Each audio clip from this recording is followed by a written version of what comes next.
From the East and the West, you've heard others, but now you've tuned into the best. This is a Prime Wave Media production.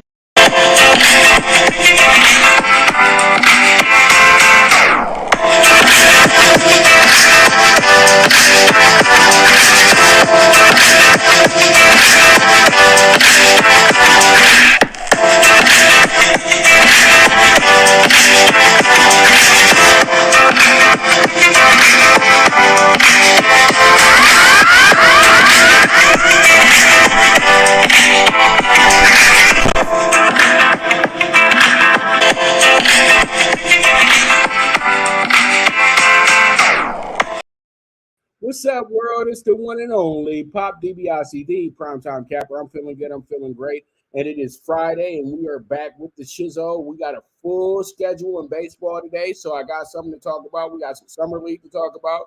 But you know what, man? You know it's Friday, and usually I got the Don of Cape Cod here, but Jeff is actually the Sultan of the desert right now. He's over there chilling in Vegas, so he kind of had some choppiness going on and everything like that. So, you know what? I had to go ahead and tag in my other brother from another. And, you know, we do our show every Thursday, his show actually, but he's invited me to be the co host and everything like that. And sometimes you might get me just to take over the show some days when Mike is just, you know, doing Mike stuff and, you know, dealing with his great clients and everything like that, because we all know that Mike is an NFL agent as well, too. World famous as well, you know what I mean? So, you know, Mike is an agent where you can walk around the league and they know who Mike Abadir is. You know what I mean? It's not like, who's that guy? You know what I mean? Like, literally, he's had some really, really great players and everything like that. And you guys know that he got one of the best radio shows, period, point blank, that features a lot of different stuff. It's not just always about sports with Mike. Mike is a very well-rounded guy. But all in all, man, let me go ahead and bring him on in, and it is that time. Mike Abadir, what's going on, brother? How you doing today? And I'm already trying to add the stream, and I'm over here hitting something totally different from that. But Mike Abadir is in the building. Well, that was a great intro, man. Yeah, you're like my hype man. Yeah, man. You know, you got to put some extra sauce on it. You know what I mean? I hear you, man. And of course, I think I could feel the excitement in your voice because let's face it, man, it's a tough week for sports fans when there's nothing going on, right? But now we got baseball, full slate, like you said. We got a little racing from Toga, which I know you've been hot at the Toga, crushing it there. And we got a full slate of sports this weekend. And I'm ready for it. I'm ready too. So why don't we go ahead and jump into the first topic that I have, because we got an agent here. He knows what goes on in these type of talks. And he knows that really these guys, the players have to do all the interviewing and everything. But really they need to be talking to you, because you're the one negotiating the deal. The player ain't got nothing to do with it. And what I'm talking about right now is the running back standoff occurring in the NFL as both Saquon, Barkley, and Josh Jacobs threaten to hold out. And I know they've been, well, it's not threatening to hold out. They're holding out. And they're now talking about they will push this to weekend if they need to. What are your thoughts, Mike? And if these are your two clients, how do you advise and how do you approach the situation? I have a very unorthodox approach when it comes to this kind of stuff, because I'm always of the mindset that the grass is always greener. Mm-hmm. Let me ask you a question, Pop. Serious question. How many Hall of Fame running backs had a good career after they left their original team? Not that many. Not many. You can kind of, it's not like in the hundreds. It's probably in the 30s or 40s, possibly. I mean, look, man. I mean, here's like Eric Dickerson, for example. I know him as a Ram. I don't think of him as the Colts running back, or you know what I mean, or the Raiders running back. He was an LA Ram through and through, right? Guys like that. Here's the thing, man. They've built these teams around their talent. Like the Giants are constructed to get the most out of Saquon Barkley. So let's say he goes somewhere else. I didn't give you the same situation. And we see it all the time where, how about Le'Veon Bell? Remember he went to the Jets? How do you do there? Right? So the one thing that I always try to impress upon these guys is, what are your goals? Now, if you want to stay on this team and you want to get max dollars, you're going to have to give up something. If you want to play in this system and you want to win, then you're going to have to give up a little bit of income so they can go to somebody else. If you're just about the money, then yeah, hold out. So for me, it's what does the player want? And I totally root into what their desire is, because it makes a big difference. Now, in terms of Jacobs, let's face it, man. I think the first few years he was maybe a little bit above average. Wouldn't you say? Josh Jacobs was okay. Really, last year was his breakout season. Saquon, he hasn't given them nothing until last year, since his rookie year. So, I mean, I don't know. Jacobs has had one stellar year, and Saquon has had 2 stellar years. I don't think these guys should be holding out or even threatening to. I think they should just work out a deal, get back in there and start playing, man. Well, from how I see it, Mike, I just see that they want to prove something real quick, and they want to show the value of the position and how they're valuable enough. But they have to understand. But that position doesn't have value anymore, man. Right, but and I was just about to finish my point and say that the reason being why they don't really have a big bargaining table for this is because they have to look back 30 years ago, and every time a running back got overpaid, they didn't show up. Only one that got overpaid and showed up was Emmitt Smith. And Barry Sanders actually got underpaid when we think about it at the end of the day. But that's because these are different circumstances, and it's a different era of football. In today's football, they know that they have to have 3 or 4 running backs in the chute. It doesn't matter how good your running back is, you got to have your guy in the chute, because running backs have dents and all types of things going on throughout the season. They all have lingering injuries. It doesn't matter who it is. They have something going on in that medical room. So I do understand that the value of asking for that is not there, but we do need to look at the fact that these guys are a little bit more versatile now as well too. And but can I say this though? My answer, by the way, when you asked me what my thoughts are, my answer is very different when talking about running backs than if you asked me about a different position. Okay. If these were D linemen, I would have a very different answer. So I'm talking specifically about the running backs. Looks like you're deep in thought here. So I'll give you this nugget. When you're talking about the running back position, you could plug in a lot of different guys and achieve success. You really can. Give you an example. Remember a few years ago, I think Nick Chubb was out, Kareem Hunt was out, and then they put in, what was his name? Ernest Johnson. Yeah, and he went in and he tore it up. It's because they built a team around the running game. And when you do that, you could plug in different guys and achieve success. The NFL feels that they could plug in just about any serviceable running back. That's why they don't use high draft picks on running backs. That's why they don't shell out top dollars in free agency on running backs. The running backs don't have a lot of leverage.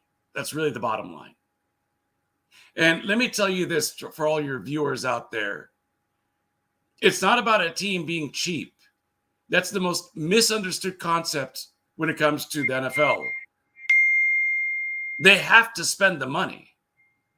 the teams have a minimum salary cap. They got to spend it. So it's going to go to somebody. So it's not a matter of being cheap. It's a matter of how can we break it up enough to make it to where we can get a winning roster and divide up the money in an equitable way that makes everybody happy. But if everybody is going for top dollar, it ain't going to work. You're not going to win. That's why a lot of times you have these quarterbacks that restructure their contracts later in their career because they want to win. The restructuring meaning what? I'm giving up a little bit of money, or I'm tweaking the contract so they could fit under the salary cap this year. These guys are smart. Peyton Manning did it all the time. Tom Brady did it, right? Running back position just doesn't have the value it once had, Bob. Well, I'm going to go ahead and I'm going to kind of agree, but I'm going to just go ahead, and this is where I'm going to end it. This is where I'm with my 2 cents on it. I understand your situation with Josh Jacobs. Josh Jacobs, yeah, possibly, maybe he might need to get traded or something of that nature because he's not going to get paid. Mark Davis is not going to budge. It's not going to happen. You know what I mean? It's just, but at the end of the day, though, we know that who got them those wins that they needed to get last season to put them over the top last season. Josh Jacobs did do that. But when it comes to Saquon Barkley is the best player on the roster. And he's the best player that's going on that team. And when you sit up here and pay Daniel Jones, a middling quarterback, and then tell your running back, you better just take it or leave it, that's not a good barometer to me. I think that at the end of the day, yeah, I know that they don't value the position the way that they're supposed to, but there's 3 or 4 guys that you have to say, you know what, we got to give him what he's asking for because he actually put us in position to be who we are today. They're a good team now because Saquon Barkley won 4 of those games at the end single-handedly. Isn't your quarterback supposed to do that? No, he didn't do that. It was Saquon who did that. The guy who iced away games, that was Saquon Barkley. So when he asks us to get his money, I don't know why everybody has a big issue with him getting his money, knowing that he is the X factor and the difference in the Giants' offense. Daniel Jones is not going to push that offense to the playoffs. I do not care what anybody says. He's not going to do that without Saquon Barkley. Well, I'm going to tell you why. I'm going to answer your question. Are they a Super Bowl team right now? Probably not. Probably not. They need not because of Saquon. They need other personnel. They need money. They need to free up money. They need to have enough to be under the salary cap. So it's either going to go more to Saquon and then not address other positions just to make Saquon happy.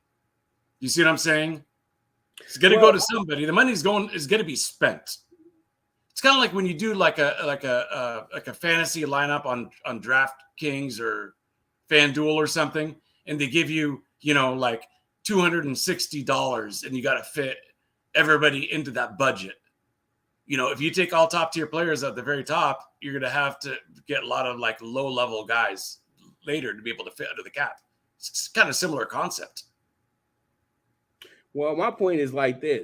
Every quarterback doesn't need $100 million contract, and Daniel Jones is one of them that doesn't. That's a whole separate conversation, and I agree. And I totally feel like, you know what, if I was the GM here and I want to keep Saquon Barkley happy, I could have went ahead and just said this, you know what, go get me Teddy Bridgewater. Go get me the best backup in the NFL right now, and we'll have him here for a year or two and give him a little bit of money, and then we'll go ahead and draft somebody that we can be cheap on for the next few years. So then we can get the best of Saquon out of this situation. I'm not going to sit up in here and give Daniel Jones some of that life-changing money because you didn't do anything life-changing on the football field. No. You know what I mean? Like war in baseball, wins above replacement.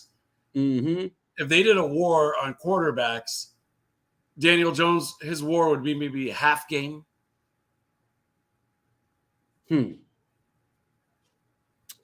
Yeah, I think I would think that would be it too as well too. And we know that at the end of the day, we only have, and let's keep it real, Mike, you're an agent. There's only really 8 quarterbacks that are worth being $100 million men in this league. Truly, let's keep it real. Truly, and pretty much nobody in the NFC. Because a lot of times the receiver is the one that's really bailing these guys out. after those 8 I talked about. Because to me, the quarterback has to make a no-name wide receiver look like a Pro Bowler. That's a great quarterback. But if you got Odell Beckham out there catching passes for you, you're supposed to get him the ball like that. It's not that hard. You know what I mean? You can go get the third stringer to go do that. But I'm talking about what Phillip Rivers used to do. This is why I always tell people, you're not going to tell me Phillip Rivers ain't going to the Hall of Fame, because he made 10 or 12 receivers better than what they were ever going to be in the NFL. And Antonio Gates is a Hall of Famer simply because of Phillip Rivers at the end of the day, because he made sure he was getting those catches, those receptions, and finding him, and literally, fought for the guy every single time it was time to get your contract. Vincent Jackson, rest in peace. He had a stellar career in San Diego because he had Phillip Rivers. You look at him and you say, well, he had some great seasons, man, but Phillip Rivers made it happen. You know what I mean? And it goes back to Peyton Manning, Tom Brady. These guys really made receivers that much better. So that's why I feel like they do have a lot to say when it comes down to, getting paid those dollars. But when I see guys like Kirk Cousins, pretty decent, pretty good, but I would rather have Kirk Cousins than Daniel Young, because I know I got a better chance at a Super Bowl with Kirk Cousins than Daniel Young. But Daniel Jones, with a guy who got picked by McAdoo. You know what I mean? That's really what it is. And and we still don't know how this guy's still in town, but he's from Duke. He's a professional. He's a businessman. He knows how to be a company man, and that's exactly what they want. He's not a diva in the media. He goes about his job the way he's supposed to go about his job. That's why they have him in the position that they have him in today. Right, and it's also not even about these skills, dude. It's slim pickings in the NFC, bro. Slim pickings. Would you say that Jalen Hurts is by far the best quarterback in the NFC right now? Jalen Hurts? I'll keep it real with you. I think the best quarterback, like yardage-wise, because I'm looking at the passing situation, because Jalen Hurts is the best all-around quarterback in the NFC, or possibly the NFL. But I would say the best quarterback when you go into week 1 right now, it's crazy that I'm going to say this, but the best overall quarterback when it comes to stats in the NFC at this point in time will have to be Derek Carr.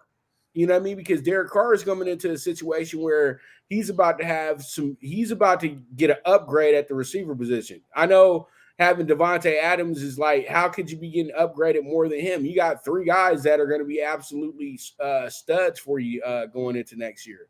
So you make a good point, and that's the crazy thing about the NFC. Like, if I were to rank overall quarterbacks, I'd go Jalen 1, Kirk Cousins 2, Derek Carr 3, and then there's a drop-off. And after that drop-off, you could throw in Dak Prescott, you could throw in Goff with the Lions, you could throw whatever's left to Stafford, Geno Smith, Stafford, all those guys. We're not talking about a really, really good crop of quarterbacks in the NFC right now. Best QBs are in the AFC. NFC, it's slim pickings. So when you got a Daniel Jones, what's your alternative? That's the problem. He's not that great. He's really not. Right. But I know that team needs a lot more personnel. They need some receivers. I mean, they haven't had good receivers in a long time. And the 2 best ones that they got are older now, like Sterling Shepard. And, he's at best a third down possession receiver. I want to say something really quick before we move on, Pop. Yep. You know who was way ahead of the game in terms of devaluing running backs? Al Davis. Yeah. Al knew that there was a shelf life, because if you recall, he had the best running back in the NFL for a while, in Marcus Allen. And what did he do? Can you imagine them doing this with Saquon right now? He drafted Bo Jackson. And then demanded to sign him. Because Marcus Allen drafted Bo Jackson, A couple years later, they brought in Roger Craig. They brought in Eric Dickerson. Finally, he was like, he was playing lead fullback for a while. Marcus Allen playing lead fullback for a while in the Raiders. He was making holes for other running backs. He still had fresh legs. That's why when he went to Kansas City, he was able to, find the end zone a lot more because they gave him the ball. But Al Davis knew that these guys have a shelf life. He knows. He was really, really a pioneer when it came to that kind of stuff. Right, but we know Marcus has a different different reason for demotion as well too. There's some other stuff behind that as well too. But we'll save that for another conversation. Yeah, we'll keep it at that because it wasn't just like, oh, Marcus is falling off. Marcus was doing too damn much. That's what he was doing. You know what I mean? So, at the end of the day, that's when you think that you one of the owner's favorites and you not. And once you go ahead and start playing with his family members, yeah, things get a little different. And then you bragging in the locker room about it as well too. So that's not cool. You know what I mean? Not cool at all. But let's go ahead and switch it up a little bit. Let's talk about some college football real quick. We got the Big 12. Will it make the Big 12 expansion? Will it make the conference better in the long term? I don't know, man. I mean, the new teams that they brought in aren't like that exciting. You know what I mean? Who they bring in? Cincy. Here they are. Cincy, BYU, UCF, Houston. I mean, it's not that exciting of a group necessarily. Those teams aren't national title contenders. They're kind of like 7-8 win bowl game type teams. So I don't know if it makes it better. I think they lost what they lost. They didn't make up for. That's my take. Well, I think that this is a conference that absolutely needed these four at this time because the Big 12 at some point has to start turning themselves back into a conference that can really say that they're a Power 5 conference and to say that they actually have 12 teams. They've been riding with 10 teams for the last decade. So, you've had Missouri leave. You've had Colorado leave. You've had Nebraska leave. You've had Texas A&M leave. You had a lot of that was a big group, Mike. That was an important 4 teams that came because everybody always has to understand that when Baylor came, Kansas came, Kansas State came, and I'm trying to think who else, and Texas Tech. Those were kind of throw-ins in a sense, the old SWAC teams that I'm thinking about. You know what I mean? Right. Well, Kansas State and Kansas weren't SWAC teams. They were Big 8 teams. But the other two that I just called out, they were old SWAC teams. And, they were bottom-tier SWAC. So they weren't going anywhere. You know what I mean? Because nobody wanted them at the end of the day. SWC. But,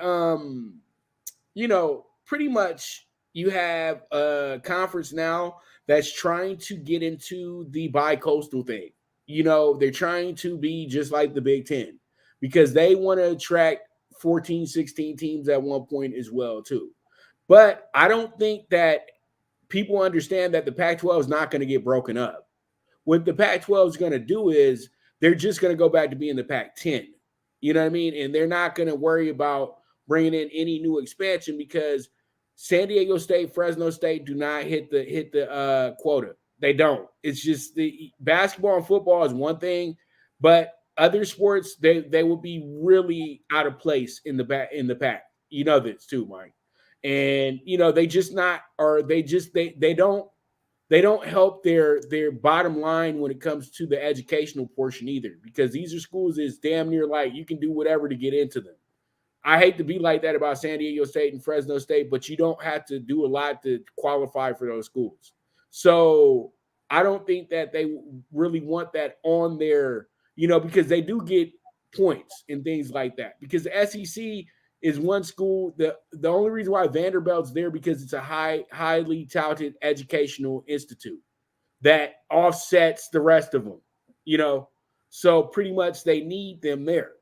But in the Pac-10, you know that all these schools are really upper echelon schools, period, point blank. Like Cal and Stanford are could be Ivy League schools if they wanted to be, but not Cal so much. But you know what I mean, Mike.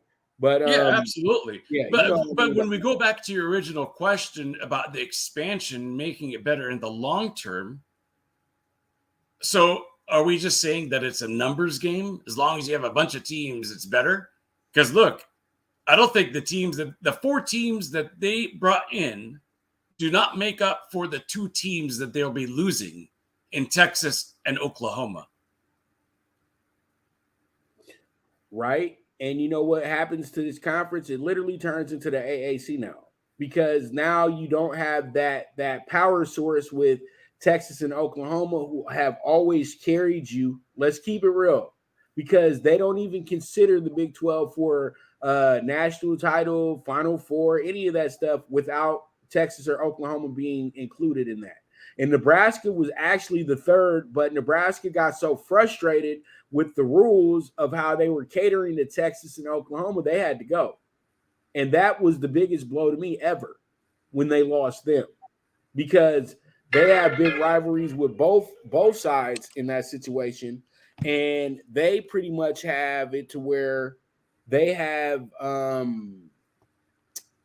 it's a very keen situation in a sense. But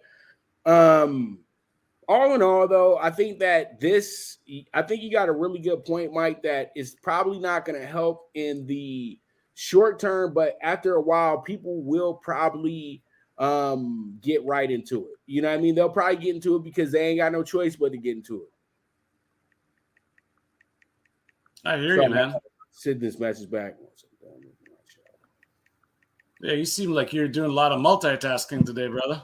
Well, I'm over, when you don't have the producers and stuff like I had in the beginning, you got to do a lot of the monitoring and looking at all this other stuff and all that good stuff. But all in all, to wrap up my point, I think that the Big 12 should be a very fun situation this year, because you do have some parity. You got UCF, you got BYU, you got Cincinnati, you got Houston. These teams aren't going to be just being rolled over like that, but it's really fun to see Houston here, because Houston now has a conference to where everything is going to cater to them much better.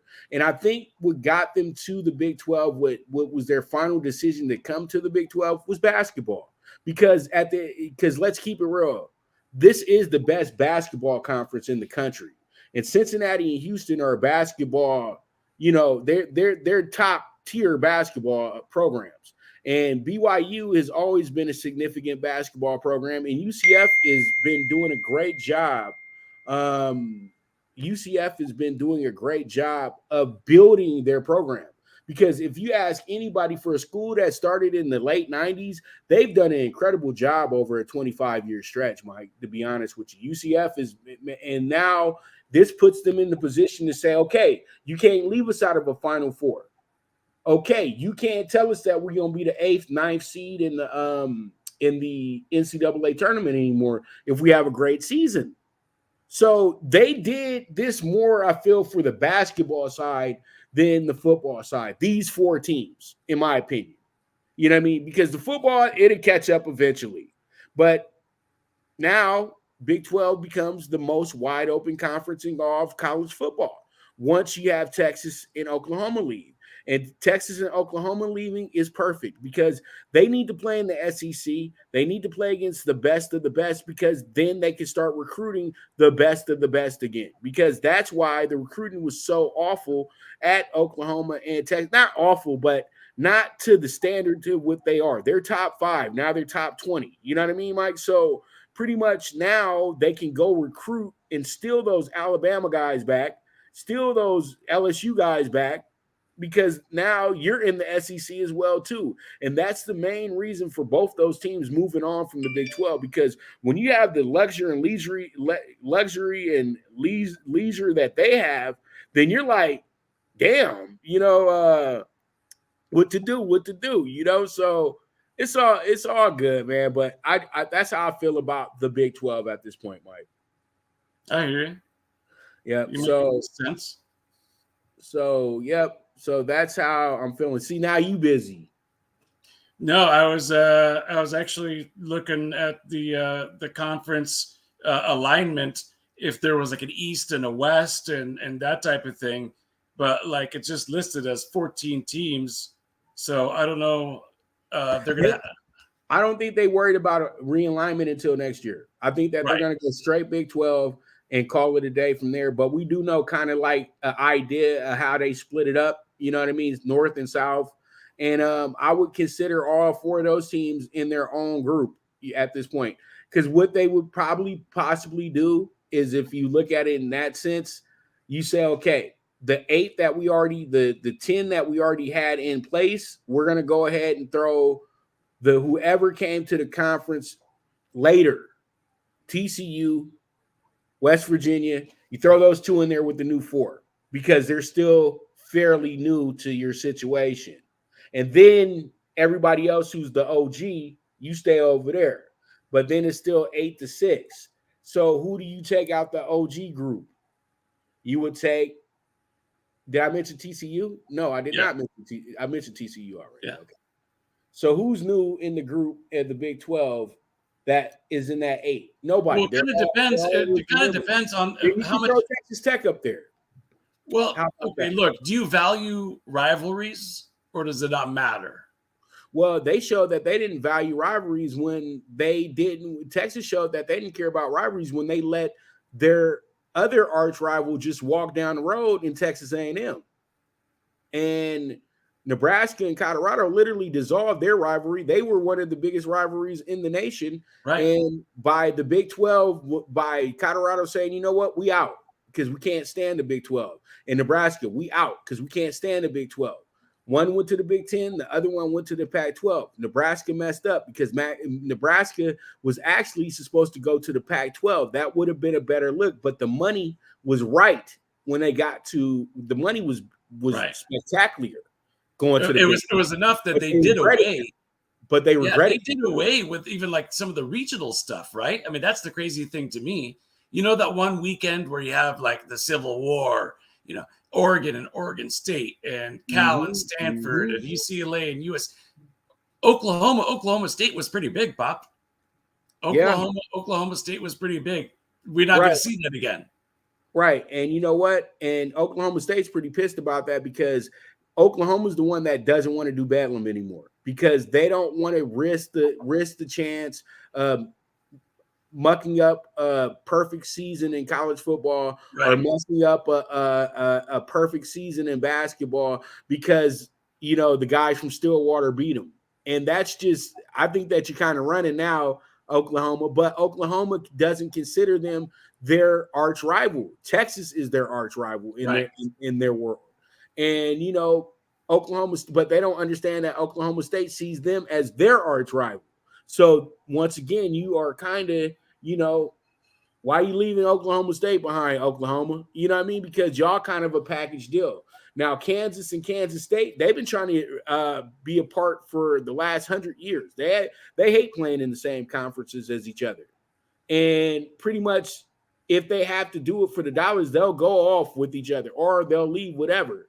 But I just think that the Big 12, it's more about the basketball side than anything right now. It's not about football right now. They're getting their best exposure in the basketball game.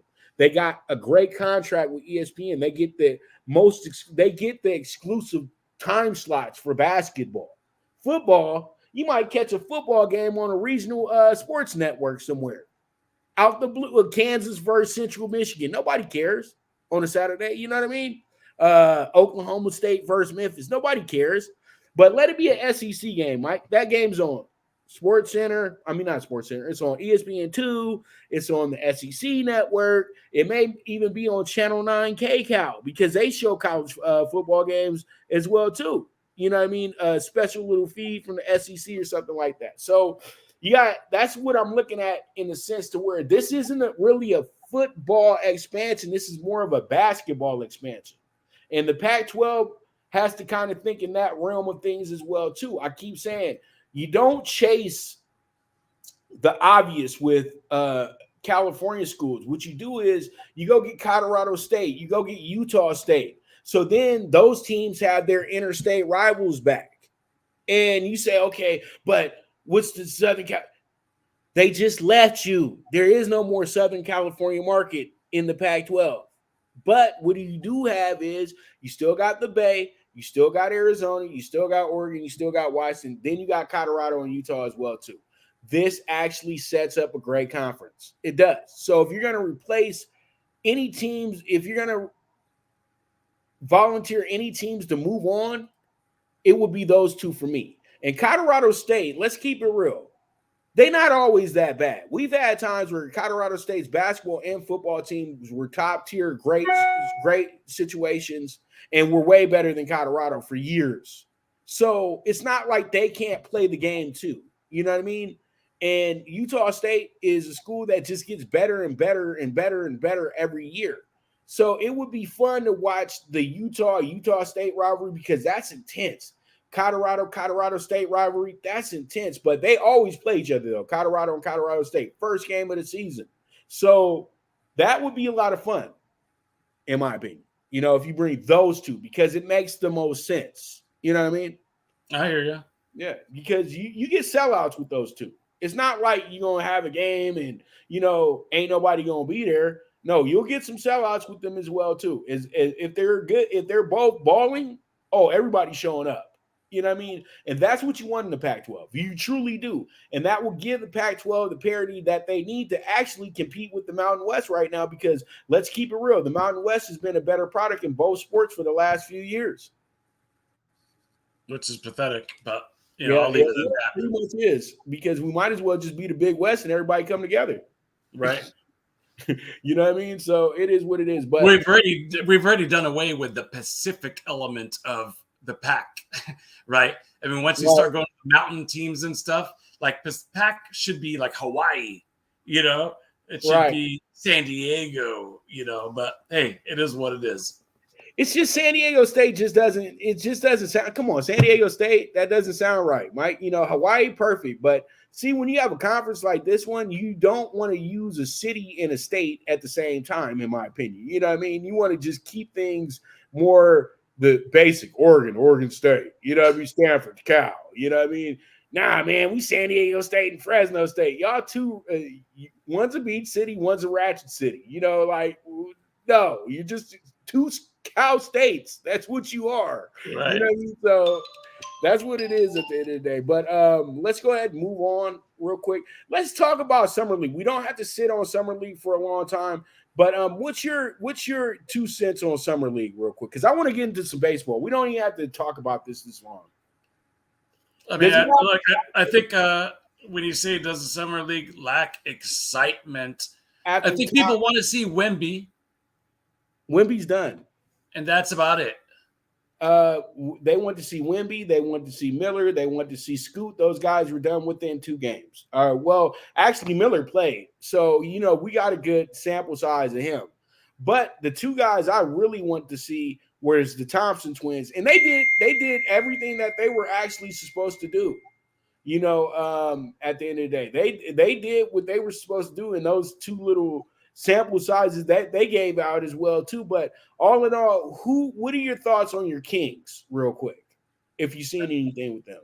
I mean, look, they took a really big step forward last season, and I think they have guys that you know, a nice complement of vets and young players, and it was important to get those young players some confidence.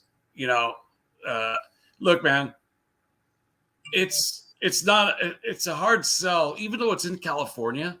It's a hard sell to tell somebody to come to SAC. It just is. Unless you've got a winner. Right. So I think that was a huge step forward last year. I think they're just going to build on that, man. Especially because of Fox. Well, I think that you have a great point with that. I think my Lakers have done pretty good this summer with the group that they got. They lost the other night to Boston. You never like losing to Boston, but because they're always going to make it a big deal, even when it's Summer League. So They did pretty good. They're doing pretty good at this point. But the NBA, you know what? It's almost like, hey, NBA, take a break. You're not the NFL, bro. You know what I mean? Like literally, we're done with you. Go down the street. Bye. Get on down the road. Nobody cares. Okay, your little summer league. Stop stealing money, because at the end of the day, I'm gonna end it with this. Nobody cares if you're gonna play your guys for 2 games. Let me give you a great example before we move on to baseball. LeBron, I was watching this morning. LeBron James went to Summer League. They actually had 18,000 people at his first Summer League game in Orlando because they took the game to the Orlando Magic Arena. The second game was played in like literally the practice facility in Orlando, because that's how they used to do it. They used to invite 6 teams in 4 different cities, and that's how they do it. And then the big Summer League was out in Long Beach. I know you remember that, Mike, because I know you was taking so many shorties and clients and all that stuff out there. See, Mike had made that face too, because he know that used to be his show-off time right there. Mike probably pull up in the Ferrari, everything like that. So you look at that situation, you say, those was the good old times because those guys had to play. It didn't matter if you was a rookie. You got to play. And LeBron, let me give you the great example. LeBron had a calf contusion. They put a brace on his leg, and he kept going. If that was today, they'd say, we're shutting him down. He's done. He's through. No more Summer League. Right. But LeBron said, nah, I'm playing. That's what I do. I play basketball. This ain't nothing but a little boo-boo. I'll be all right. Let that be Wemby. They would have been over there we got to protect him. We got to do this. We got to do that. We got to do this. I want to see the guy play more. I did. I really did. Because what are we saving here? He needs to show us that he's durable. But then you say, but it's Summer League. So then why even bring him? Why even bring him if you don't want him to play? If ain't nothing wrong with him, then what's the point of saying, okay, now he sits out?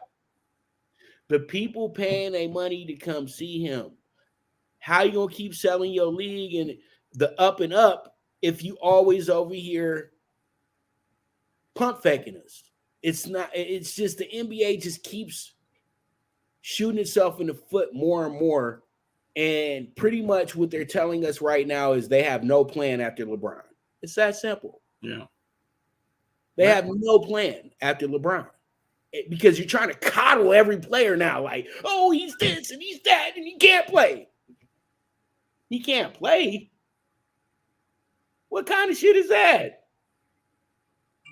And you want us to sit up in here and have all these tweets and all these conversations about these people and they don't want to play, or you don't want to play them? I'm moving on. I'd rather deal with the people that's playing. I'm with you. Yeah, I'd rather deal with them. But all in all, Mike, let's get a quick commercial. I know that Raiders over there trying to just do unseen things to you right now. So I'm gonna let you.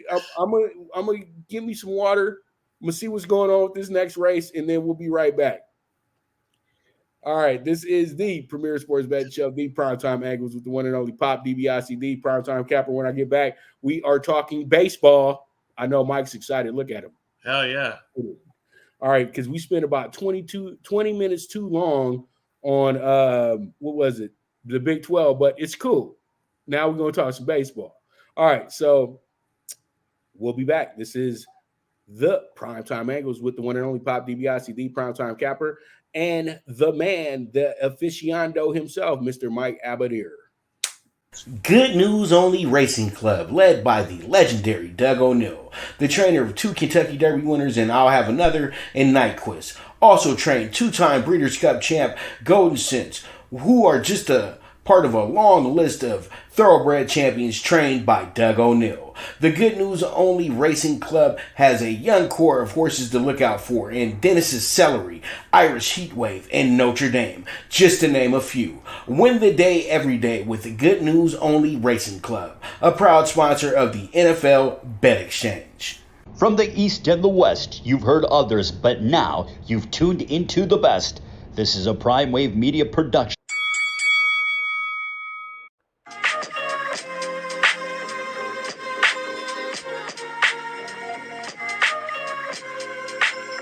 Tune into Big Wave Boxing every week with a brand new guest with the one and only Pop DiBiase, the primetime capper, getting the best boxing stories, best boxing angles, and the truth when it all comes down to the sweet science.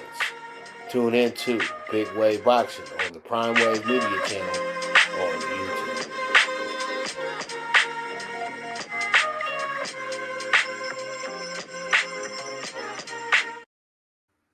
What's up? What's up? What's up? We are back with the Primetime Angles with the one and only Pop DiBiase, the primetime capper, and the man himself, the aficionado, Mr. Mike Abadir. And you already know this is the premier sports betting show.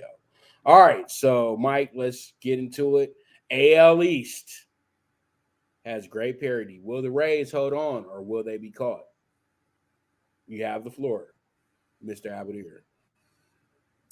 We knew that the Rays couldn't maintain that pace, right? Of course. Of course.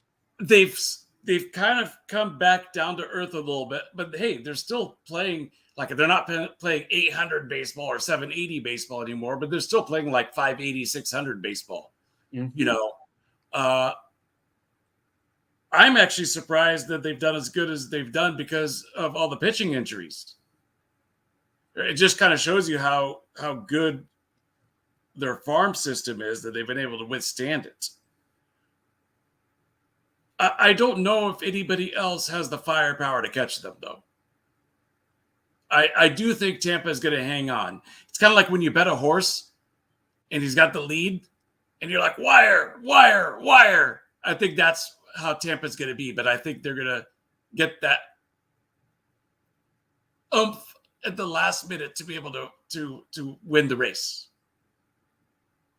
Well, I'm gonna be dead honest with you, man. I don't like how things are looking this month. This team has lost their first 8 games of the month, and they got to win literally the last day before All-Star game, and they've looked bad, Mike.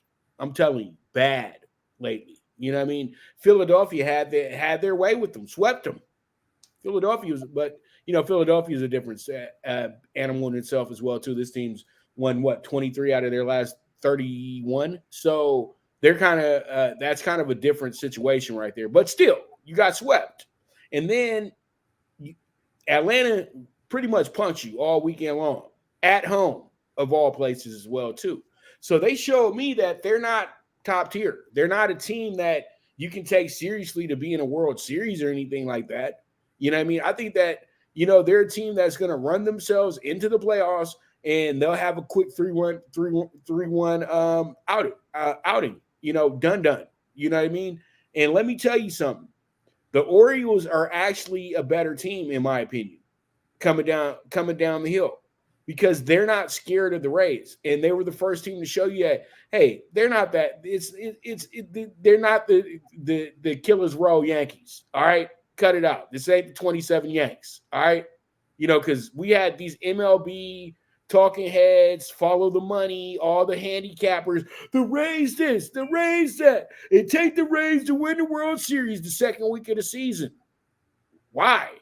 I've seen a team start off 10-0 during a baseball season, and they didn't make the playoffs. So, this jumping ahead and getting 15 wins in a row never determines your place in baseball. It truly doesn't. You have 162 games, Mike, because you can lose 15 as quick as you can win 15, because that's how baseball is. And I think that Tampa Bay did what every front runner does. You hit them quarters too fast, Mike.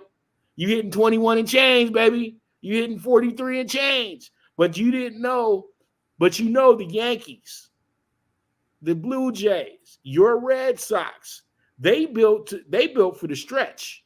It's different. They're not built for just some quick excitement so we can get some season tickets, so we can get some tickets sold. No, they know what it is. They know how to get down in the dog days of August and September. And This sounds crazy right now, but I'm telling you right now, this is a wide open division. Even your boys still got a chance in this thing. I think every team in the AL East will be a player come trade deadline. Nobody's giving up anything. But last month they were already talking about, will the Red Sox move on from Jansen? They're not moving on from nothing right now, from what I can see.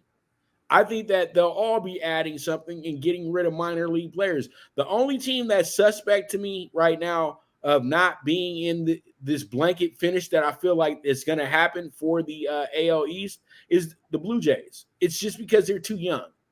And the chemistry is just not there the way that you thought it was going to be there. I think that they really came in with high expectations, and since they're not hitting those expectations, they're not playing as consistent as we would want them to be, in my opinion. But I still think at the end of the day, I can hold on to my future ticket and say, when the Yankees get the whole crew back, they should be good. And the Yankees probably will add one of the top pitching targets when it comes to trades as well, too, at the end of the month. And I know I'm sounding just like somebody sitting on 33rd and 6th right now. But that's how I feel, Mike. That's just how I feel, brother. So I think that the Yankees will be there. The Yankees will make the playoffs, but I think the Yankees will figure out a way to win the title here. Because I think I love the Orioles, but I think that they're gonna be too wet behind the ears when it's time to actually win the division. And I just feel like Tampa Bay is gassing themselves out right now. It's like that stretch at Saratoga, Mike, when a horse been running that great race the whole race, and then he get on that stretch and he start swerving, just like my horse yesterday. You start swerving when you get over there, and everybody, what do you mean swerving? That's when you go all over the place. You know what I mean? Pretty much it happens when it's raining, and it's pretty much fishtailing. But you ever see that at Saratoga where the horses start swerving a little bit? Yeah, and they're just all over the place. And that's usually 2-year-olds because they've never ran that far, so they don't know how to control themselves. So pretty much that's how I'm feeling with the Rays right now in this situation, Mike. Yeah, I hear you, man. And I agree with you that they're all going to be potential buyers. Look, the Red Sox, there's only 2 teams that have scored more runs than them in the American League. Only 2 teams. The Rangers and the Rays. Red Sox have outscored everybody else. So what does that tell you? Add an arm or 2, and they'll be right there. Hey, you know what time it is, Mike.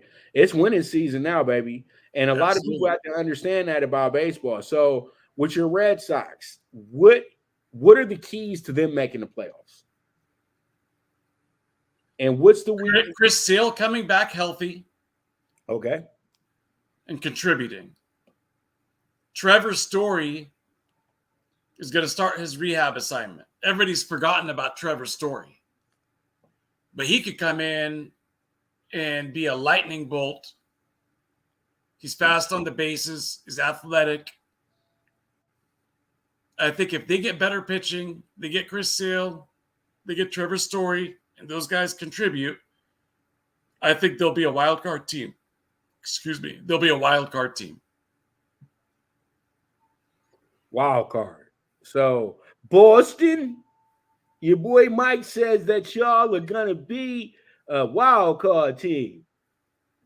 You know, if they made the wild card, Mike better get nothing but his clam chowders, lobster rolls, all that good stuff, Jeff. Yeah, Jeff. When you watch the show, because Jeff is from Jeff, right. That's Jeff's hood right there. So, yeah, Jeff, when Mike steps up, make sure you get his tickets right. You get when he calls Boston to the playoffs, man, because Mike gonna make one of his players send him out there. You know what I mean? But let's go ahead and jump into the next topic at hand, and it's one that always irritates Mike a lot. But it's okay because I'm not the other host that he used to have to deal with and argue with all the time about the Dodgers because I'm a reasonable Dodger fan. There you go. You know, I feel like I'm a part of I'm a child of the bums. You know, I'm a descendant of the bums, Brooklyn, baby. You know what I mean? So, you know, I understand the Dodgers being perennial losers. It's okay. It's all right. It's in the history. When you like the teams that I like, you're okay. You understand coming up short a lot. Yeah. You know what I mean? You never, when you win championships, it's the greatest thing ever. But you've been to so many, you just like, if we do it, good for us. If we don't, I already know. I can't roll out no excuses. But Right. with the trade line deadline looming, will the Dodgers part with top prospects for top trade targets? Now, Yes. yeah, Mike just said yes. Yes. Jeez Louise, Mike. Yes. Yes. Just off top. Like he's just already just trying to get off the show already. Okay, I got you. Well, So, how can they not? When you invest in Betts and Freeman, you got it, man, right? Yes. You have to. Yes, you do. And the Dodgers, and you know what? I'm not going to put his name out there, but we got a mutual friend. He's in our fantasy league. And when I mentioned Miggy, he said, that's not going to happen. Bruh, they traded Josiah Gray, who was just in the All-Star game. Do you think Miggy Vargas is exempt from being moved? A guy who hasn't hit, who couldn't hit for the last 17 games? I think the Dodgers saw enough. That's why they look. If the Dodgers were really that confident in him, they wouldn't have sent him back to the minor leagues. You know what I mean? When they send you back to the minor leagues, they're saying one thing: you're a part of the trade talks right now, buddy, and we got to get you down here protected so you don't get hurt, so we don't have to keep you around. Now we can put you down here. We can set the lineup up the way that we want to, and then we'll have that roster spot open for when we bring in the actual second baseman that's going to finish the season for us. And people are like, why would you give that up for a rental? Why would you give up so much for the pretty much the two rentals that you had in Turner and Scherzer? It's because you play big boy ball. You don't play, we building something from the farm. The Dodgers have the deepest farm in baseball. What do you want? What do you need if they offer the right player? Come on, man. That's why the Dodgers have built up their farm. They're not the Yankees. The Yankees have to do this because they have to keep their fans absolutely happy. But the Dodger fans are different. The Dodger fans love the homegrown. They love having guys that came up with the Dodgers. You know what I mean? That's the whole Dodger tradition at the end of the day. The Yankees got to deliver results. And the Dodgers now understand that they've made a great system. They've made a great situation. Now it's time for you to start playing for championships for real. Stop coveting things. And if you do covet it, don't give it up. You know what I mean? And that's my whole thing. There's some guys that they didn't move off of that have kind of held us up. Think about it. You're right, man. And when you're talking about Miguel Vargas, he's got the lowest batting average of any starter on the Dodgers. Lowest slugging percent. Lowest OPS. The guy's batting 195, bro. But more than anything else, you know why they can part with him? Because they got Gavin Lux. So their future is still fine. If they didn't have an infielder with the capabilities of Gavin Lux, then yeah, you would want to keep Miguel Vargas. But because you have Lux, I think you could move Vargas if you think that'll get you a championship this year. Absolutely. Man, I'm telling you, man. I'm telling you, man. It's just, the Dodgers. You see what I'm showing you right now, Mike. This is the Dodgers' high priority right now.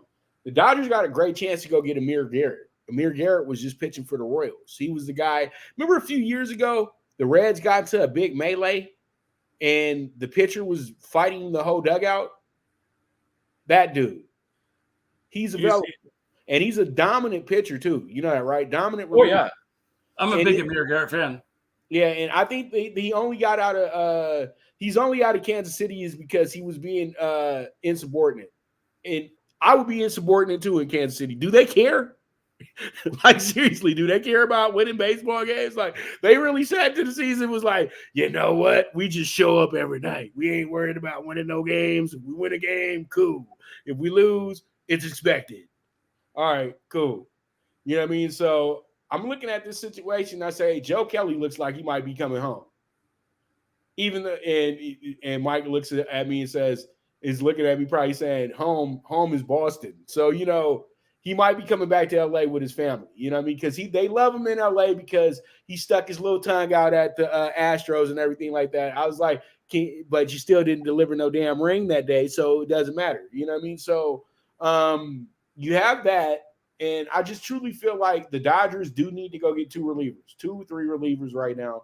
And that will kind of answer some things. But the Dodgers, I think, are setting themselves up for possibly whoever the best hitter available is going to be on the market. Quick question before we move on. Do you think they need a bona fide closer, one guy, or do you like this committee type approach? No, the Dodgers you need the guy. I agree. Closer by committee is terrible. Closer by committee means that you don't have a closer. Right. You know what I mean? And the Dodgers have to fix that, and they need to fix that ASAP. And they know that's been the hindrance because they've lost 2-run games in the 9th inning because they don't have a closer. And the guy that they have in place as the de facto closer is a guy that has some injury issues right now as well, too. You have to have somebody that's healthy, ready to roll, and go out there and go 1, 2, 3. I've got an idea. What's your idea? Walker Buehler. Walker. Pull a John Smoltz. Pull a John Smoltz and have Buehler become a closer. For this season or just forever? Forever. It could be if he's already starting to break down a little bit, it ain't gonna get better. Every year he's just gonna have injuries then. If that's the case, you might as well have him you're not gonna get 6 innings, 7 innings out of him every night. Every time he comes out there. Yeah. Bring him in as a closer, as a shutdown guy. It'll give him longevity to his career. That's my take on it. All right. I like it. It could be some longevity to his career because you know what? Every time they start thinking about Walker Buehler, I start thinking about Chad Billingsley. Like the same guy. Same exact guy. You know what I mean? Great right-hander, was a killer, and literally the Dodgers just you kept pitching to the point to where you just blew it out. Right. And you just was no good after that. Right. That's how it rolls and that's how it goes. So let's go ahead and real quick, let's jump into the Dodgers matchup this weekend, and that's going to be against the Mets. What are your thoughts about tonight's pitching matchup with Urias and Verlander tonight? And where do you put your money at, Mike, if you can put your money anywhere here? Urias isn't having a great season. He's not matching his season from last year. But let's face it, man. This dude's been the most consistent Dodger pitcher. He's been available. He's won games over the last 5 years. He's been fantastic, and he's still a young gun. I know a lot of people were kind of hard on him. And when he comes back, he's not going to be that great. But I'll tell you, man, I think Urias is the real deal. He's the type of guy that could start a winning streak by giving them a solid 6-7 innings. The Mets are a disaster. Let's face it, man. The Mets have absolutely not met expectation. They have a hodgepodge of big name guys. They have no depth. Well, we'll see. I think the Mets are the biggest travesty this season, to be honest with you. I had a lot of high hopes for the Mets, to be honest with you, Mike. I had a lot of high hopes, and you know what? That's my bad, because I had to remember the Mets are like the Angels. They're going to add in some great-looking veterans, and they'll make some splashy free agency moves and all that good stuff. But the thing is, they got these guys on their last legs, their last wheels. Scherzer's through. Verlander through. Think about it. They're doing well because the Mets are bad. If the Mets were a really good team, would they really be helping them out right now? They would just be in the groove. and they don't have any pitchers to really tutor like they did when they were both Verlander being with the Astros, Scherzer being with the Dodgers. Right. You know what I mean? So they don't have the pitchers they can, work with as well too to keep everybody motivated. So I just truly do think that this is one of the funner series in baseball, because whenever you get the Dodgers to go back to New York to play any type of games, it really means something, because you know that this is the real city team right here. This is the real city team, because when you look at it, the Giants were the uptown team, the city team, the workers team was the Dodgers. The fancy schmancy, I got money team was the Yankees. And then the team of the suburbs is the Mets, because they in Queens. Think about it. You know what I mean? You got Manhattan, the Bronx, Harlem, and Brooklyn, right?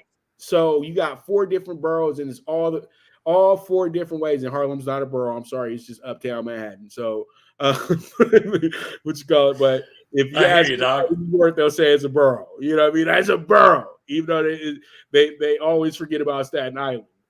But y'all better thank Wu-Tang, man, because if Wu-Tang wasn't around kicking that Staten Island stuff, nobody would care about Staten Island as much, because Staten Island is really not a place you're supposed to talk about, because that's where a lot of the Gambinos stayed at. A lot of the mafia guys, you know what I mean? That was their hidden abyss, in a sense, you know what I mean? So it's like that. But moving forward, let's go ahead and get into a series. Let's get into Mike's favorite team right now, because Mike loves these guys, the Reds and the Brewers. But first, let's talk about Friday night.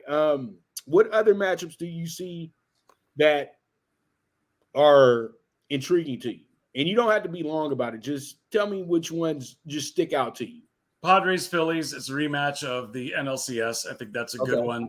Okay. I think the Diamondbacks and the Blue Jays is kind of intriguing too. Blue Jays, they haven't been great. They haven't been bad.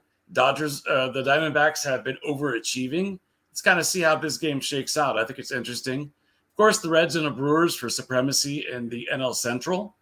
I think the Astros and the Angels, right? Let's see if the Angels have enough in the tank to compete, because I don't know if they do. All right. Well, let's go ahead and jump into what I got already, though. We got the Brewers coming in 49-42. You got the Reds 50-41. This is the matchup of the weekend. Mike, what do you like here? Cincy. I think that this Mike's team, y'all. This Mike's team. Man, this team is rolling, man. And I love that. I may get a Reds hat. I might get a Reds hat for the next show. I like this team a lot. They've got so much young talent. It's unbelievable. They've got names I'd never even heard of in the past, like Spencer Steer and Jake Fraley and TJ Friedel and all these guys that are performing. And, of course, the main man, Ellie. And notice, I haven't even mentioned Joey Votto yet. This team needs a little bit of pitching, but I think this team wins the Central Division. And I think they're going to set the tempo tonight and this weekend by taking 2 out of 3 from the Brewers. Man, they got to, because the Brewers took their 2 out of 3 and now have the series lead for this year as well, too. They actually lead this series at this point. It was they had got the first 2 out of 3. Now they're 4-2 for the year with them. So this is really, really important. And the craziest part about this is not the last time they play this month. They're going to play again at the end of the month. So this series is intense, and this is what we call a true pennant race. But what I'm doing here, though, Mike, this weekend, I got the plus 110 on the series price with the Brewers, bro. I think that they're going to take care of their business this weekend and actually take the lead in the Central. Because I think I'm keep looking at the Reds, and they are due for a crash. I don't want to be like that with the Reds, because I was one of the first people on them, Mike. I don't care. I was taking them with the plus 200s, man. You know what I mean? Me and my boy Hunter Green. People was laughing at me like, why you keep taking the Reds 2 months ago? But I knew something was going on with that team, bro. And, follow the leader sometimes, right, Mike? Because I was like that about the Orioles last year, too, and this year. So People have to understand, teams that are bad for at least a decade, they've done something in the farm system where they've got some talent. And the Reds have done that. So I truly do feel the Reds should be really good in this game tonight, but Corbin Burns is going to be on the mound, and this is where I'm going with it. I'm going to go ahead and take the -1.5 tonight, and I think that plus 155 is an absolute gem bet tonight for this game. Just for this game, okay, Mike? I'm not saying they win. As long as you're taking the value, I could never argue. I'm taking value, all right?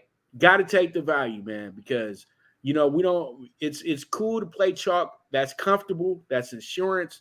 But you don't play this game for chalk. You play this game to win money, real money. You know what I mean? So there that is. All right. So we have the Marlins 53-39, Orioles 54-35. This is both these teams would be in first place if they weren't in their respective divisions right now.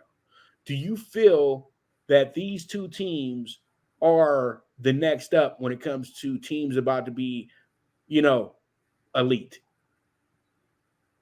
Yes, because they did it right. They promoted guys from within their farm system. They developed guys in their farm system. Now it's paying dividends. Each team has some young studs. Each team is loaded. And it's always nice when you get a boost from like a couple of the veterans like Jorge Soler on the Marlins or Austin Hayes on the Orioles to complement all the young talent. Great, intriguing mix for both these teams. I think these teams are going to be good for a long time. As far as this series, this is a tough one to call. I mean, it's like a coin flip. I would say maybe give the edge to the Orioles because they're at home, I suppose. But as for tonight, when I say the edge, I mean for the series. As for tonight, the Cy Young Award winner from last year, Big Sandy Alcantara, he's had a really poor first half so far. I think he's going to come out gunning to start off the second half and put the first half behind him. I think tonight, Miami is the play. Mike said tonight, Miami's the play. Strong. I like Miami tonight too, but I like the under more. That's where I like. Okay. I love the under tonight. Under 8.5. I think that should be the play because when I'm at a ink and pass, feeling 50-50, I always say scoreboard watch. It's better on you. It's better on your heart. It's better on your heart, Mike. It's just better. It's just better things, bro. Agreed. All right, so let's go ahead and talk about this other great matchup. And you know what? And Mike, come on. Isn't it obvious? Haven't I just became so obvious when I talk about this stuff? Is when you got the White Sox and the Braves up here, like, come on, man. We know that the White Sox and the Braves are one of the under-the-radar matchups. Ain't nobody worried about this. The Braves should just walk in the park. That's all they, walk in the park for the Braves. Ain't never no walk in the park in baseball. Cut that out, especially when you're sitting in a series where you -350 to win the series. This team's plus 300. You -300 to win the game tonight. This team's plus 250. And if you know Pop DiBiase, we've been doing this for 8 years on Twitter and in the public.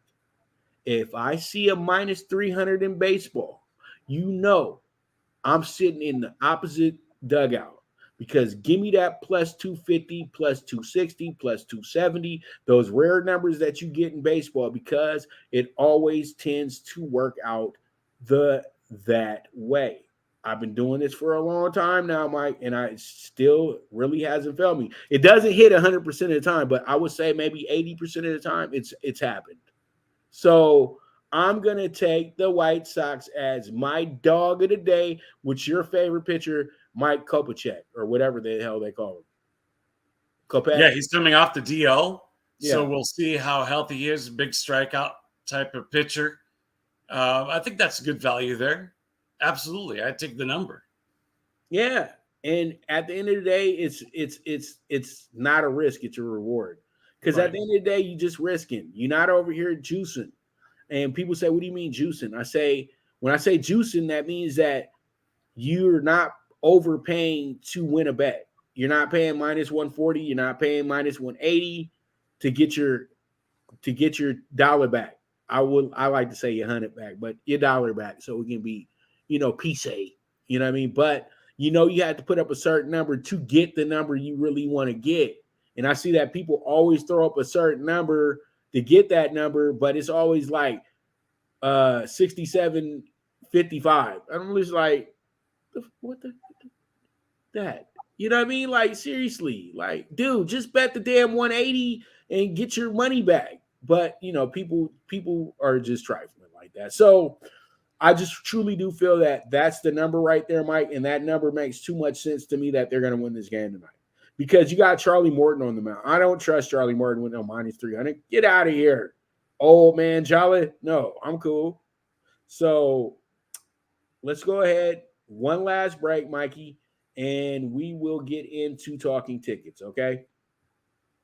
Sound good?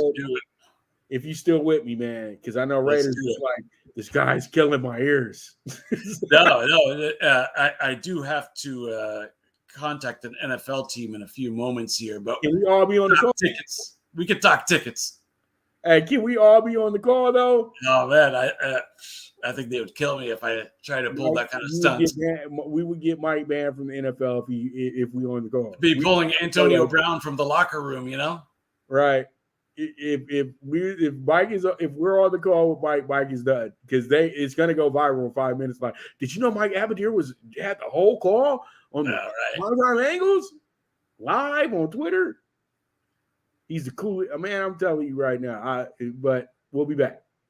The PrimeTimeAngles, Mike Abadir, the man, aficionado, and Pop DiBiase. We'll be back though. We'll be back. Now you and your friends can compete in the sport of kings and win big with Stable Duel. Get the app, pick your horses, and get in on the thrill of horse racing with daily games competing against other players. Bring home the glory and the cash and move up the annual leaderboard while you leave your competition in the dust. Get in the game with Stable Duel. Play, race, win. Good News Only Racing Club, led by the legendary Doug O'Neill, the trainer of 2 Kentucky Derby winners, and I'll have another in Nyquist. Also trained 2-time Breeders' Cup champ Golden Sense, who are just a part of a long list of thoroughbred champions trained by Doug O'Neill. The Good News Only Racing Club has a young core of horses to look out for in Dennis's Celery, Irish Heatwave, and Notre Dame, just to name a few. Win the day every day with the Good News Only Racing Club, a proud sponsor of the NFL Bet Exchange. All right, we are back with the premier sports betting show, the PrimeTimeAngles, with the one and only Pop DiBiase, the primetime capper, and the sports agent, sports radio aficionado, Mike Abadir. Y'all know Mike was on TVG before, and it's funny, I didn't talk to the whole crew, camera crew, everything like that, and they never was like, Pop, come on up here and handicapper of the day talk. You know what I mean? I'm kind of one of those guys. You'd be the best guy on there, man. I know. The best guy on there. I'm scary, bro. I know.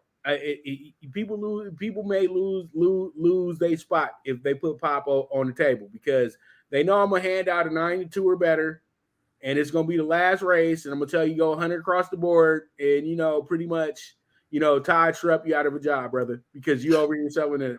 Well, Todd is like me. Todd ain't gonna sell you no bullshit with the 1 to 5 like Simon will. You know what I mean? Todd's like me, a 92 or better, because we understand the track and we understand paying rents, you know what I mean? So, see, Todd is probably the only guys like Todd, Kurt Hoover, Dave, Ice Cold Exacta. Those guys, you can tell they done had them days at the track where it's like, man, I need this bet to hit. You know what I mean? But guys like, people like Christina Blacker and, what's her name? Brittany. and and Mike Joyce, and even my boy Scott Hazelton. Y'all never had them days at the track where it was like, man, I need to get this bet home, or I ain't gonna be able to do this and that, or I might not be able to pay my car note. You know what I mean? So they do it for entertainment and fun. It's different. You know what I mean? But you could tell who the hardcores are. Even your boy Gino kind of just did it for fun, but he was hardcore too. You know what I mean? But he didn't. He don't need the money. I'm talking about people that would be in the dungeon.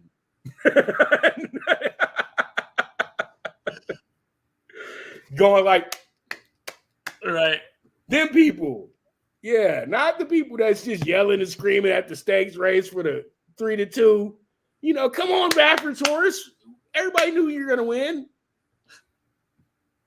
It's not rocket science. All right, let's go ahead and get into it because Mike keep giving me that look like, bro, you Saints over here on line 2 right now. You just bullshitting. All right, so Mikey Mike, there we go. NBA Summer League Super High 5, 30-1 tonight, Mike. Knicks plus 130. That's my dog of the day in the NBA. 3.5 to the Pacers tonight, minus 3.5. I feel like they should win that game by a good 5 or 6 points or better. Then we got the Heat and the Nuggets tonight. The Heat literally kind of shut down pretty much all the top guys for their team. Nobody knows this, but I'm going to take the under 175.5 because the Nuggets don't care. They won a championship. None of those guys are making the team next year. And then you have the Spurs and the Pistons, probably the best matchup of the day because these are guys that are hunting for available spots. So I like the under 182 here as well. And you know what? The Suns have been getting kicked around so much in the Summer League. You're not going to get kicked around every game. So I do like them with the +6 on the Suns tonight. So that's the ticket right there, Mike. 30-1, baby. 30-1. Somebody told me the other day, you just giving out lottery tickets. Well, it's 30-1. 30-1 is better than the lottery odds. So I don't know. Am I giving out lottery tickets or am I giving out something called value? You know what I mean? At the end of the day, I could give out a 3-1 with 5 teams on there, and then it winds up losing because of minus 700 didn't come in. So let's just have some fun. You know what I mean? So there it is. Wow. So that's where I'm going with that. Mike, what are your thoughts on that? I mean, look, I've never bet a summer league game in my life. I never will. I don't know anything about it. But one thing I do know is that 30-1 is 30-1. And even just for the hell of it, I would throw down a 20 spot on that just to see if it can make me a nice summer $600 to invest into your picks for the races. Mike, that's the only thing we worried about is them damn races. You know that. And then and I'm looking at it right now, Mike. I think I'm already out of the pick 4 for the late pick 4 here over at because we hit the pick 5 earlier today over at Saratoga, but it was $76. But that's why I made it a $48 ticket. You know what I mean? Because I knew it was raining. We don't really have anybody running. And most likely the favorite will probably win, but we could get some nice little exotics up underneath this. But it was chalk, and some more chalk. So it happens, bro. But we got 2 winners out the deal, though. First 5 races of the day. So that works, right? 5-2, 6-5. Not too bad. You know what I mean? I know guys who went crazy about having a 6-5 come in because they had 200 riding on it. See the difference, Mike? You got 200 riding on it. That turns into a plus 230. It's a plus 115 really at the end of the day, but come on. We know. This is why I be trying to get y'all on this horse racing because you don't have to put up a lot of money to get your money. You know what I mean? It just, you could put $2 each trifecta, $2 box each trifecta with me, and I promise you probably walk off with $600. Best. Like literally, Mike, you know this. Come on, bro. Come on. You seen my cards. Best game in town, bro. Yep. You seen my cards, Doc. So MLB Series Bets, this is going to probably get Mike a little frustrated right now. Because I'm looking at Mike's face right now, too, because Mike got that face like, I don't know about these, Pop. But we got the Phillies and your Padres minus 120 this weekend to win the series. Orioles minus 135. I'm only you know why I'm only taking the Orioles? Because they're at home. this weekend. They're a really good home team, and they played really well against the National League. We got the Diamondbacks. This is one of my big dad. And I know, Mike, this one's crazy, huh? Because I shouldn't be taking the Diamondbacks. The Diamondbacks are in a hot heated run with the Dodgers right now. And I just feel like the Diamondbacks are going to come out and they're going to do pretty well because the Blue Jays, let's not oversell them. They're not that good. Let's keep it real. You know what I mean? So I got the plus 190 there. Then we got the Brewers. I know this is going to get Mike frustrated as well, too. Lysandra Knuckles. That's a crazy-ass name on my Snapchat, Mike. You date a girl named Lysandra Knuckles?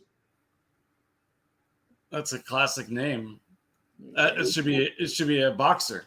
It sounds like a boxer. Lysandra Knuckles, WBA champion.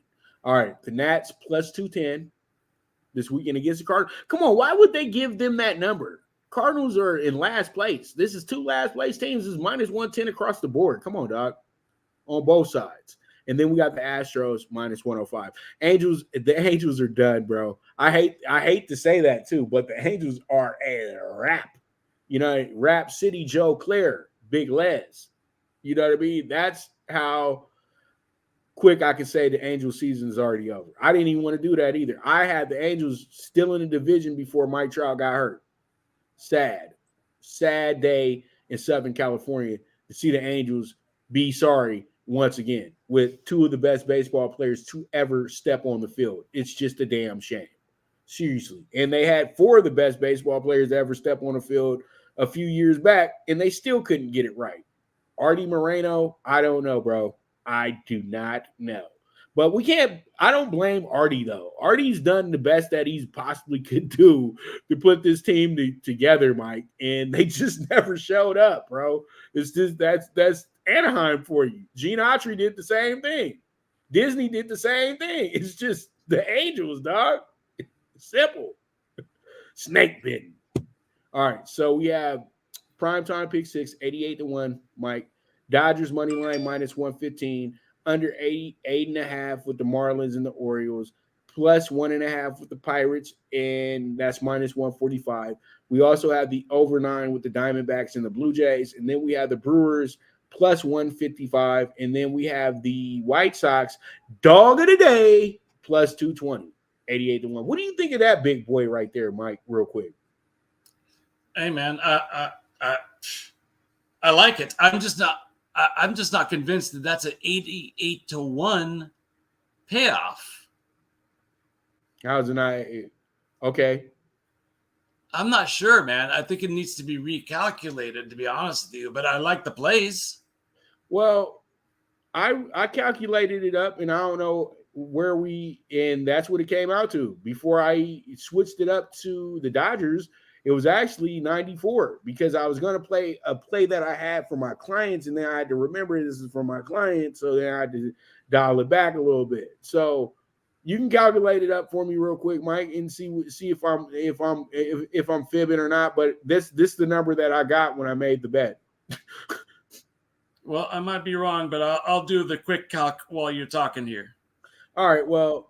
That's it, 88-1. But regardless of anything, Mike, it's a fatty. $20 gets you $20 pays the rent if we hit. Come on, that's simple. That's simple math right there, Mike. You do these every day for a month. Possibly, you could pay your rent twice. All right, so we got the late. Okay, I did it. It came out to a 25-1. No. Right. No, you're not looking at it right, Mike. This is 2 dogs. Wait, how many teams is it? How many teams is it? 6 teams. You probably put 4. It's 6 teams, brother. Oh, I don't see the lines on the Orioles, Marlins under, or the D-backs under. Right, it's minus 110. For both of them? Mm-hmm. All right, that'll kick it up for sure. Mike over here. Yeah, no, that changes the equation. I didn't see those numbers, so I went with the 4, like you said. And you know what? It's actually the other way. It's 92-1. It's went up. Yeah. So I'm at 88-1, but bettors can get it at 92-1 right now. So hey, that's the DiBiase. I like it, man. I like it. Good All work. right. Let me get to this last one because we've been on for 90 minutes and Mike has given me more than enough of his time. I truly appreciate that. And tell your client, I'm sorry. Don't kick my ass when we all party together soon. So, because hopefully Mike gets his butt back down here and we can all go to Del Mar and go up there and go act like what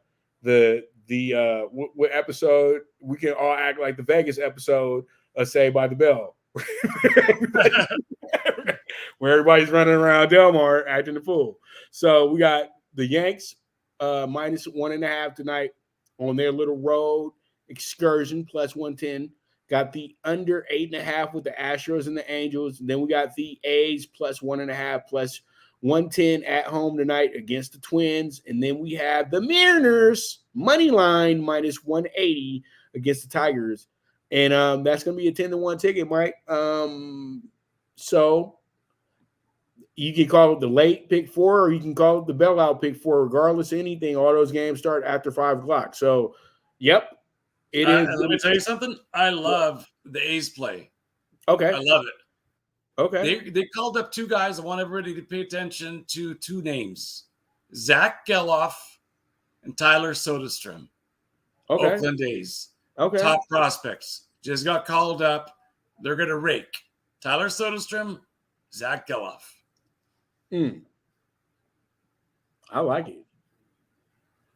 I like it a lot, to be honest with you. And I think that, pretty much that's a good look. And then that's also another game where that team can possibly win that game as well, too. So there's a lot of things working out in the right facet and form for these guys as well, too. So we'll see how it goes. We'll see how it shakes out. But it sounds good to me, Mike. But all in all, man, I thank you so much for coming in today. Hopefully we can get you back next week for some time next week, and talk the talk, you know what I mean? So that'd be a lot of fun. Maybe we can all get me, you, and Jeff all up in here as well too, and we can just all go ahead and have a good little talk, you know what I mean? Talk. Because usually if Jeff was here, we'd have been talking to NFC East. So maybe you can jump in on that conversation with us next week as well, too, so we can have a third voice in the room. Let's do it. If you're available. All right. So you've given me more than enough time. I truly appreciate it, brother. My pleasure. And so with that, you guys know where to catch Mike at. Mike Abadir, the best of the best, you know what I mean? And you guys can catch Mike there. You guys can catch me and Mike every Thursday, Voice America, 4 p.m. Pacific time. You guys can call in as well, too, and cuss me and Mike out as well if you want to. Get mad about a tweet that I might have put out or Mike put out. We'll be right there to cuss you right back out. So it's all good. We'll be right there. You know what I mean? We'll be there to talk just as much trash to you as you talking to us, okay? So with that, that's a wrap. Okay, that's it. I'm going to stop talking. So this is the Primetime Angles. I'm your host, Pop DiBiase, the one and only Primetime Capper. And this is Mike Abadir, the man himself, Raider, the show dog himself. Shout out to Raider, because that's that dude right there. And that's a wrap. This is the premier sports betting show. As I always say, bet with your head, not with your heart. And the movement is moving. And we are gone.